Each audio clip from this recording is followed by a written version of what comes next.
I've seen you say that as a quantitative guy, as a trained actuary and so forth, that you actually looked as a student at the arts to balance out your total math nerd side. Is that right?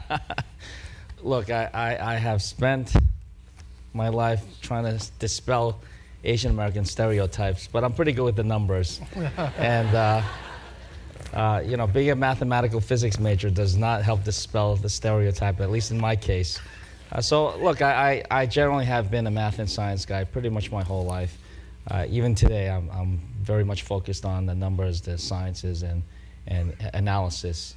But when I was growing up, I did have my fair share of arts and music education. I had violin lessons in class. I had lots of art history as well. And beyond that, of course, to round out our educational complement today, we also need more physical education, which actually was my favorite subject, gym.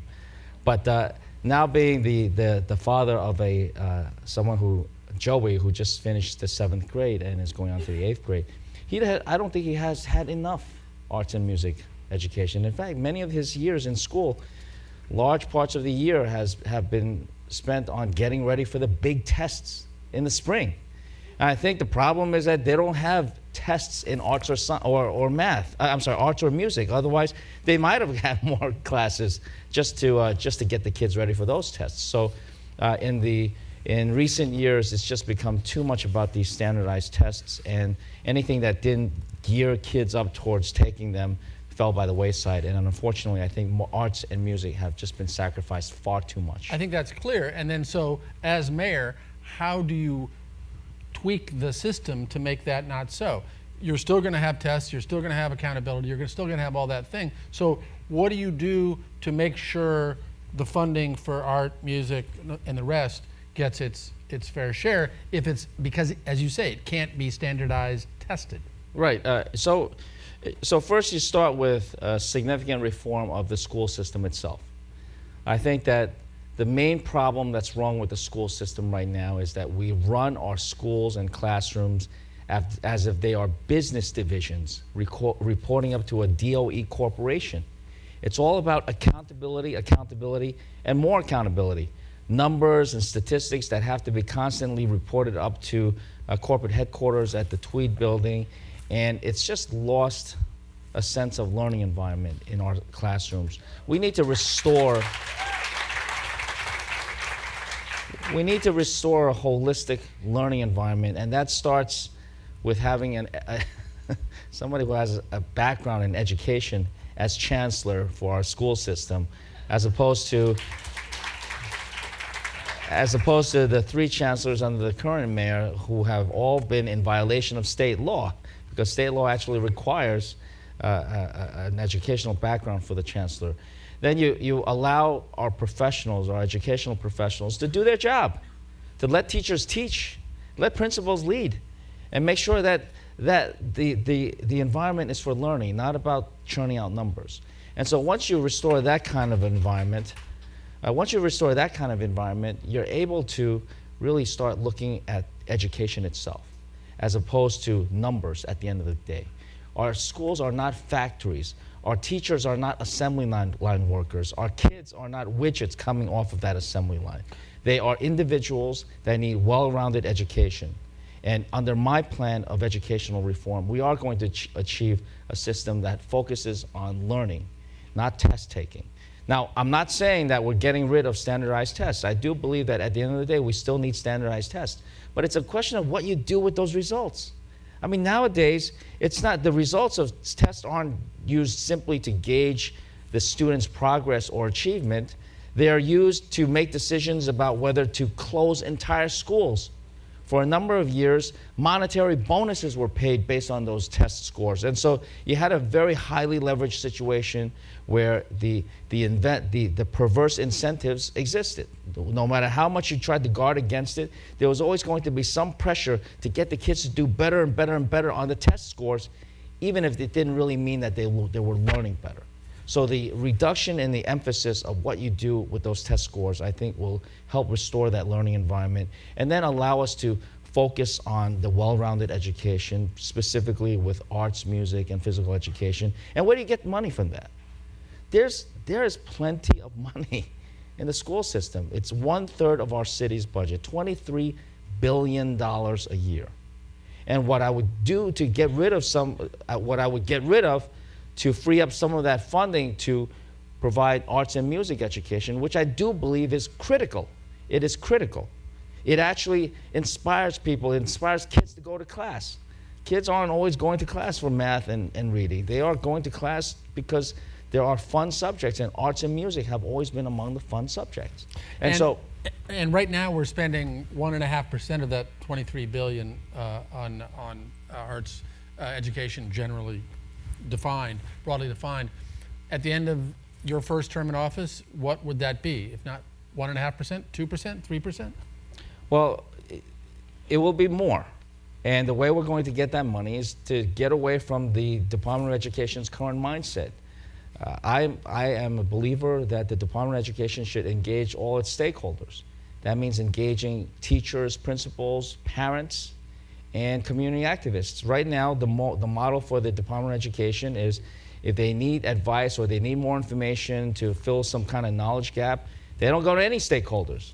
They go nationally and find the most expensive consultants around to bring them to New York City to then help them fashion the solutions and wind up paying. I mean, the contract budget, the consultant budget for the Department of Education is now approaching $1 billion a year. That's a lot of consultants. And as my audits have shown, we have seen a huge amount of wasted money in programs, in systems like ARIS, which was supposed to, according to Chancellor Klein's own words, revolutionize education in New York City. It turned into a system that nobody wanted to use. $80 million there, $67 million for another system that has not worked, the Special Education Student Information System. So there are all these systems that have been created by these consultants that are barely worth the paper they're written on. So there's plenty of funding that's available to be freed up to prioritize for arts and music education. And to answer your question, in year one of my administration, we would certainly see a return to much of the arts and music education. And it wouldn't be necessarily just in the classrooms.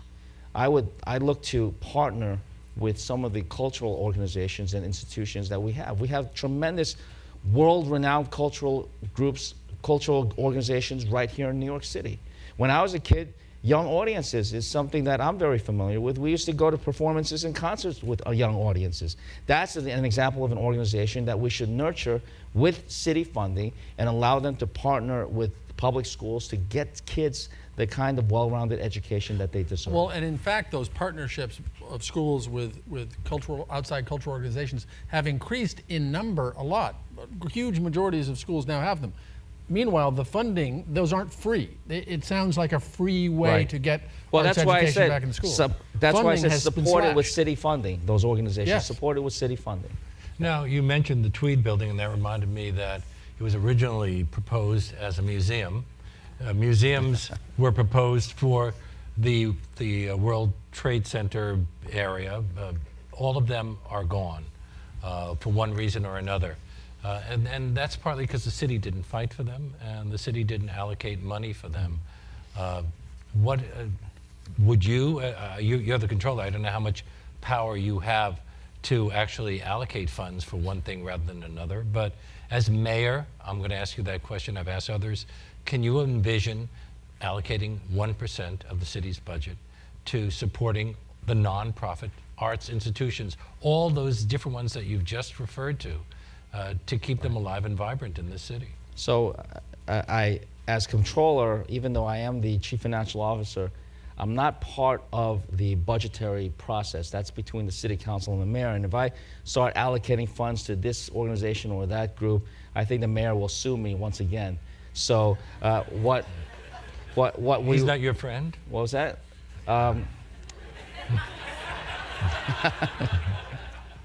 I think it's fair to say I'm not his favorite person. But nonetheless, I think to answer your bigger question, I I'm not in a position to say we should have X percentage of our city budget for this purpose or that purpose, even if it's to say 1% for the cultural organizations in New York City. I will tell you, though, that I believe that under my administration, the funding for arts and music and cultural organizations will be significantly increased. And I do have to say that I would start by increasing the funding for, I would say, the lesser established organizations, the newer organizations, many of them in the neighborhoods, in immigrant communities, those out of the mainstream. This is where we nurture the talent, the skills of the 8.5 million people that we have here in New York City. It's, you know, the Metropolitans and the Museum of Natural History and the Guggenheim's great. And my wife and I, we go with our son Joey quite a bit to these organizations. But you nurture the talent from some of the smaller organizations who are run on shoestring budgets. I think to the extent that we can assist them more with city funding, it not only is better for the artists and the performers involved, it actually makes for a much better and stronger fabric of the city, and it has economic benefits as well. So at the end of the day, I do believe that this kind of funding is a good investment. Can we think of them as small businesses that have to be nurtured and supported? In many cases, I mean, the ones you're talking about? I think the reason why I wouldn't call them I mean, the city necessarily helps small, startups. We should help them. We should consider them as startups. But once you consider them small businesses, that you see, you have a whole new standard that's being imposed. I mean, some of these organizations, I actually am a believer that we should give them a little bit of latitude, because they don't, you know, some of these organizations are not going to be the best in terms of making sure the spreadsheets are completely functioning. And so you do need to give them a little bit of leeway. They're not going to be as accountable as You are so not an accountant. Man, I mean, the leeway to I am nonprofit not organizations? an accountant, believe it or not. I am professionally, and this is what makes me actuary, different right? from the rest of my rivals. I've spent most of my adult career in the private sector, and yes, I am an actuary, which is just like an accountant minus the personality. John Liu, thank you very Doce. much. Thank you so much. Doce.